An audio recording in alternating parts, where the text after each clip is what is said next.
All right. So, yesterday I talked a little bit about consciousness, being more mindful and present. And I guess that there is a lot more to say. So, let's keep talking about it.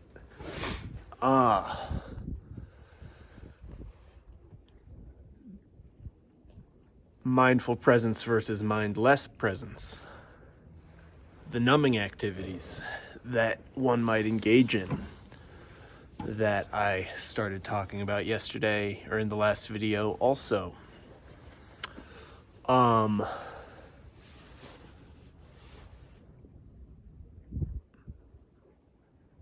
It's everybody spends some proportion of their time mindless and some proportion of their time mindful. Most of the decisions you make are the result of what habits you're in. You don't consciously make every choice you make every day. A lot of that is just autopilot. You are a meat robot. A little bit. Your body is a meat robot. You are consciousness that is hosted within that meat robot that can flip switches, redefine the parameters of the programming that the robot obeys.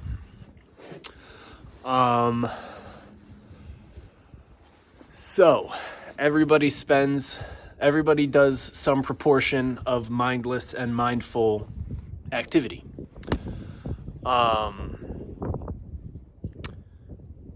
The more time you spend mindful, the harder it makes it to spend time mindless. And the more time you spend mindless, the harder it makes it to spend time mindful. A lot of the numbing activities, mindless activities, they are releasers in the short term of very pleasant brain chemicals, dopamine.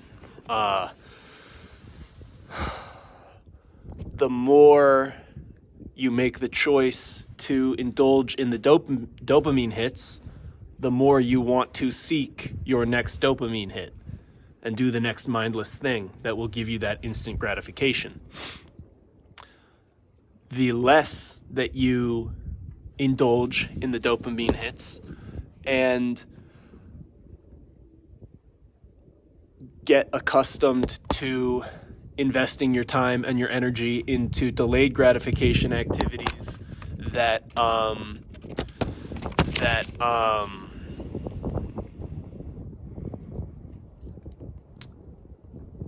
build upon themselves, and the rising tide lifts all ships. The more you will be able to observe like the uppy downy nature, unstable mercurial nature of living for the dopamine hits, the way that it lifts you up a bit for a little, but then you come crashing down when your brain starts to go back to baseline.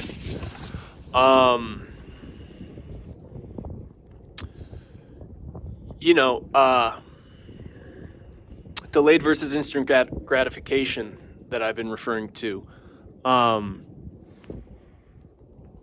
I guess get back on the topic of consciousness. It's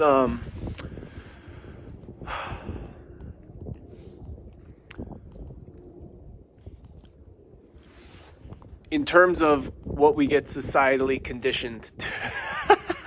Oh my God. How many buzzwords of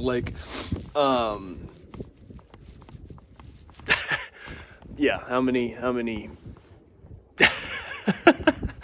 buzzwords can I hit in 30 seconds, right? there's a lot of conflicting belief. Hello, somebody showed up and is now going to think I'm a crazy person, but I'm just talking to you guys.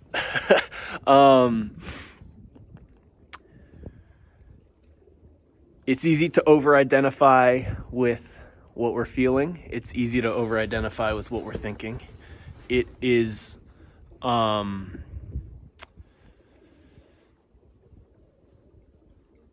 to recognize these things as signals, I guess, that are alerting our consciousness to whatever it is that they are alerting us of, and to be able to recognize them, accept them, take them in, receive them, without getting caught up over-identifying with them and being reactive, and making sensible decisions about how to proceed. All this to say, your body will feel things in response to any stimuli that you encounter in your life. And it can be hard to put aside our ego's desire to satisfy the standards of who to be that society is conditioning us to believe in, and trust how your body feels above what it's been communicated to you should want to be. Case, like an example would be, let's say, whether you're attracted to men or women, that some really attractive person of the, or, if you're attracted to people outside the binary, right? Someone super attractive of whatever persuasion you find attractive wants to hook up with you or something in like a very casual way. The way society values people, you would be considered like, that's considered a great success that you've achieved. And, but like, let's say you actually go to whatever side room or whatever you and this person choose to go to together, and then it's like a very impersonal experience, and you're not feeling like connected to the person, taken care of, yada yada yada. It's just not feeling good in your body. Listen to your body. Who cares that I guess this one makes more sense probably for the guys, because girls get so judged for casual sex, but society will tell you, Rebecca Solnit says, men in our society are valued by how they control women, right? By how successfully they can control women. Spoiler alert, you can't control women. You can't control any humans, but definitely can't control women. And you shouldn't want to. I mean, maybe I'll get to talking on my thoughts on connection at some point, but the point is to be two free people who are choosing to be together. Anyway,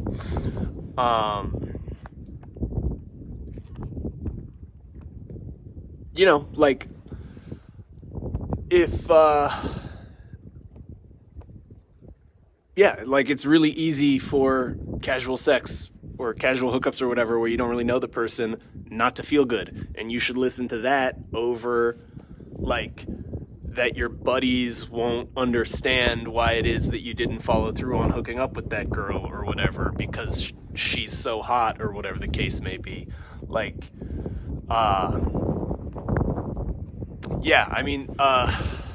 consciousness. It's not like one thing.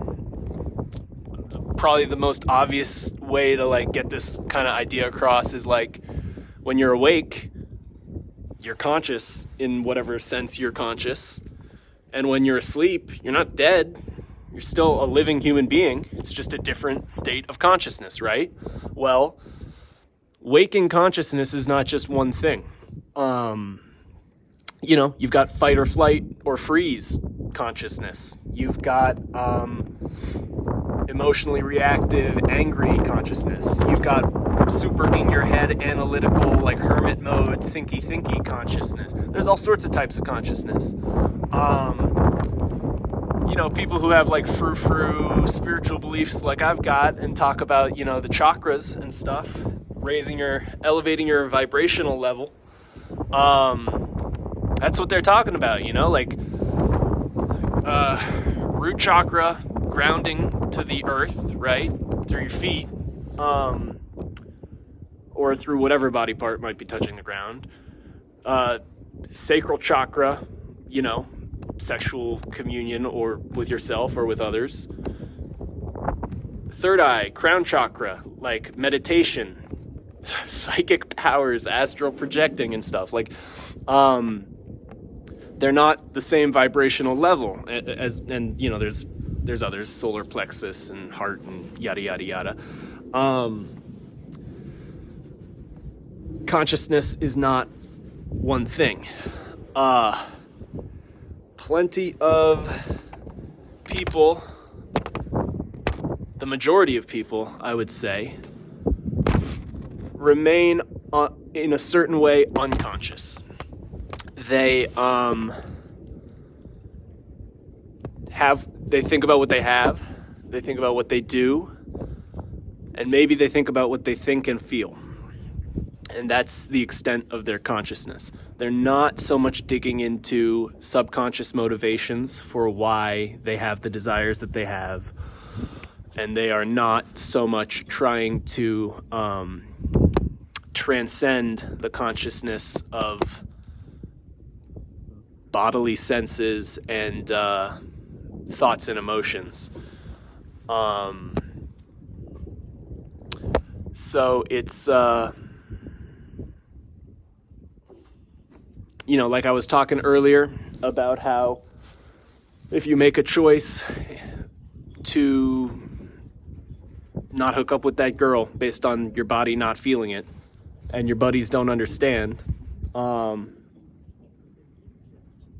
that type of thing, the people who choose to, the people who allow, some people, I guess, don't wake up to consciousness that is beyond what we have and what we do and what we think and feel. A lot of people don't. And so if that is something that's resonating with you as a path you want to try to walk, it can be lonely, if only for the reason that, not so much lonely. You will need to learn independence because many people will not understand. Because they are choosing to resist the opportunity to do the same based on, fears or insecurities or whatever that they have. Don't be too judgy. Don't be judgy. Or do your best not to be. The thing is, your consciousness hosted in a body. So, as much as you can transcend or work on transcending, you will still have these instinctual, reflexive, lower consciousness instincts, I guess, animal instincts. You will still react emotionally. You will still yada, yada, yada. But yeah, plenty of people won't understand. There's other reasons too. I mean, when someone is secure in something and the person looking at that person who's secure in that thing is insecure of that same thing within themselves, all too frequently, that person observing the secure person will, lash out, try to tear them down, try to make them feel insecure about it so that the insecure person can feel valid in, can get some validation for like, oh, I'm correct to be insecure about this and to not work on that because that person was wrong to feel secure in that. And if it doesn't work to actually get the person in question to start feeling insecure about the thing, that's when it's time to talk crap behind their back or whatever. So yeah, this like being your authentic self and learning to not be ashamed of your authentic self, it winds up being pretty independent. But the people who you will wind up connected to, it'll be a more profound level of connection. And it'll be mutually independent people you're connected with rather than being codependent with other insecure people, I guess. And I'm sure that sounds judgmental. So, like I said in some of these other videos, I'm an imperfect communicator. It's not that I'm better than anybody. It's not that anybody who has done a better job of this stuff than I have is better than anybody.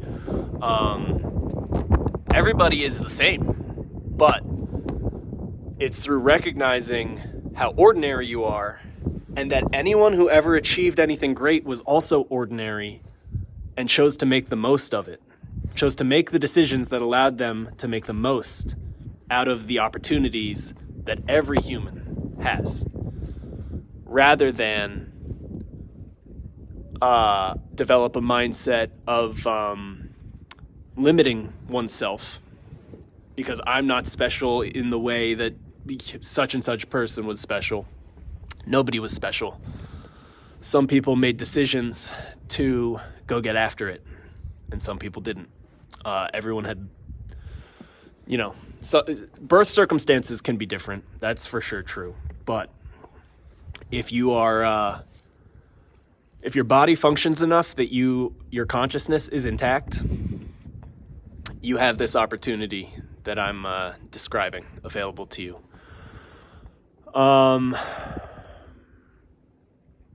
So yeah, I guess I'll start getting into that ego stuff I was talking about, and codependent versus independent desires or whatever in relationships, and maybe a little Vedic detachment and stuff.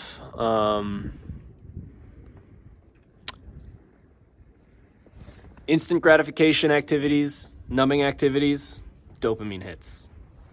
Delayed gratification activities, getting comfortable with your brain being at baseline and not needing to ride the wave of pleasure chemicals being released.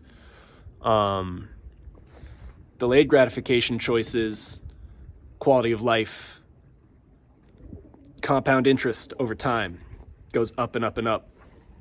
More and more instant gratification decisions, choices, investments of time, exponential decay, quality of life goes down over time. The path of self-cultivation, self-realization, self-awareness, self-consciousness, but not in the sense that people typically mean it, versus the path of remaining unconsciousness and obeying societal and familial conditioning,